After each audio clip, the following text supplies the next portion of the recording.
Bonjour à tous et bienvenue sur Studio Mosaïque, la chaîne de ressources pour les musulmans et les chrétiens. J'espère que vous allez bien et je prie que les bénédictions de Dieu soient sur vos vies et je prie que cette vidéo vous fasse réaliser à quel point Dieu vous aime et veut vous associer à son œuvre auprès des musulmans.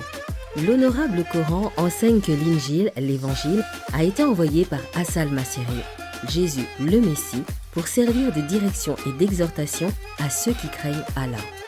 La sourate 546 Al-Maïda déclare « Nous envoyâmes à leur suite Jésus, fils de Marie, qui vint confirmer le contenu de la Torah précédemment révélée. Nous le dotâmes de l'Évangile qui est à la fois un guide et une lumière, corroborant la Torah et servant en même temps de direction et d'exhortation pour ceux qui craignent le Seigneur. » Aujourd'hui, je vous invite à lire avec moi l'Injil de Jésus le Messie, l'Évangile de Matthieu. Jésus appela ses 12 disciples et leur donna l'autorité de chasser les esprits mauvais et de guérir toute maladie et toute infirmité. Voici les noms des 12 apôtres. D'abord, Simon, appelé Pierre, puis André son frère, Jacques, fils de Zébédée, et Jean son frère, Philippe et Barthélemy, Thomas et Matthieu le collecteur d'impôts, Jacques, fils d'Alphée et Thaddée, Simon le zélé et Judas Iscariote, celui qui a trahi Jésus. Ce sont ces 12 hommes que Jésus envoya après leur avoir fait les recommandations suivantes. N'allez pas dans les contrées étrangères et n'entrez pas dans les villes de la Samarie. Rendez-vous plutôt auprès des brebis perdues du peuple d'Israël. En chemin, annoncez que le royaume des cieux est proche, guérissez les malades, ressuscitez les morts, rendez purs les lépreux, expulsez les démons. Vous avez reçu gratuitement, donnez gratuitement. Ne mettez dans vos bourses ni or, ni argent, ni pièces de cuivre. N'emportez pour le voyage ni sac, ni tunique de rechange, ni sandales, ni bâton, car l'ouvrier mérite sa nourriture. Chaque fois que vous arriverez dans une ville ou un village, cherchez quelqu'un qui soit respectable et restez chez lui jusqu'à votre départ de la localité. En entrant dans la maison, saluez ses occupants, s'ils en sont dignes, que la paix que vous leur souhaitez repose sur eux. Sinon, qu'elle vous revienne. Si dans une maison ou dans une ville, on ne veut pas vous recevoir, ni écouter vos paroles, quittez la maison ou la ville en secouant la poussière de vos pieds. Vraiment, je vous l'assure, au jour du jugement, les villes de Sodome et de Gomorrhe seront traitées avec moins de rigueur que les habitants de ces lieux-là. Voici, moi je vous envoie comme des brebis au milieu des loups. Soyez prudents comme des serpents et innocents comme des colombes. Soyez sur vos gardes, car on vous traduira devant les tribunaux des Juifs et l'on vous fera fouetter dans leur synagogue. On vous forcera à comparaître devant des gouverneurs et des rois à cause de moi pour leur apporter un témoignage ainsi qu'aux non-juifs. Lorsqu'on vous livrera aux autorités, ne vous inquiétez ni du contenu ni de la forme de ce que vous direz, car cela vous sera donné au moment même. En effet, ce n'est pas vous qui parlerez, ce sera l'Esprit de votre Père qui parlera par votre bouche. Le frère livrera son propre frère pour le faire condamner à mort, et le père livrera son enfant. Des enfants se dresseront contre leurs parents et les feront mettre à mort.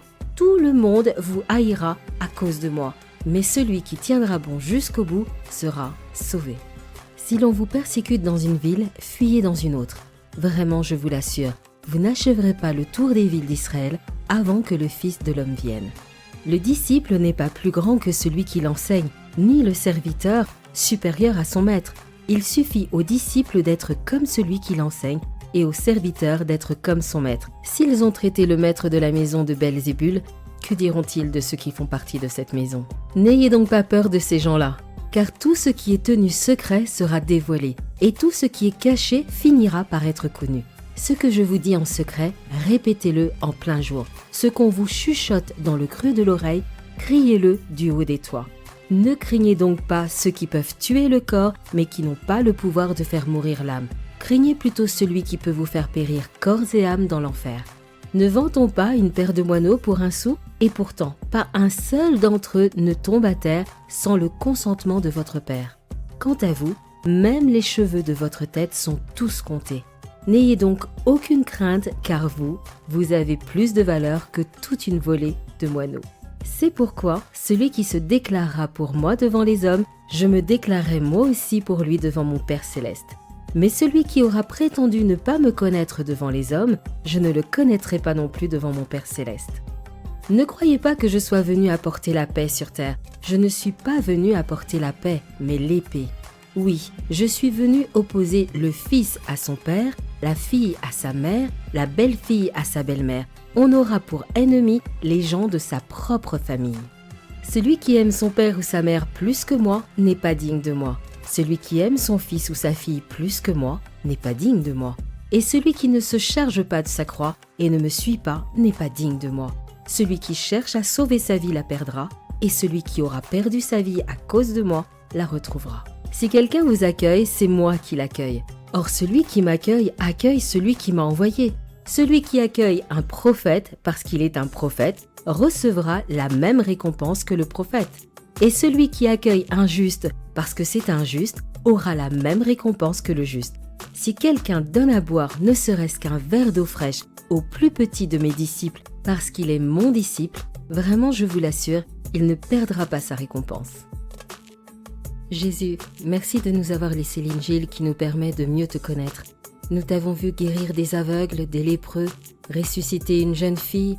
Nous comprenons maintenant que tu as aussi l'autorité sur les esprits mauvais, sur les djinns et les djinns. Cette autorité, tu la détiens de Dieu lui-même et tu la transmets à tes disciples afin de libérer les captifs. Pour être libéré de l'emprise des esprits impurs, il n'y a besoin ni d'incantation, ni d'amulettes, ni de rituels, encore moins de potions magiques ou de sacrifices d'animaux. Pour être libéré, une seule chose est nécessaire et efficace. Avoir foi que tu as, Jésus, l'autorité de chasser les djinns à qui te le demande. Tu ne rejettes pas celui qui vient à toi et te demande du secours. Si l'un ou l'autre de nos amis musulmans se trouve dans cette situation, je te prie qu'il ne se tourne pas vers les amulettes, mais vers toi, Jésus, et que tu le libères entièrement, parce qu'il est écrit « Si Jésus vous libère, vous serez réellement libre ». Amen. À très vite pour une nouvelle lecture de l'Injil de Jésus le Messie. Que Dieu vous bénisse.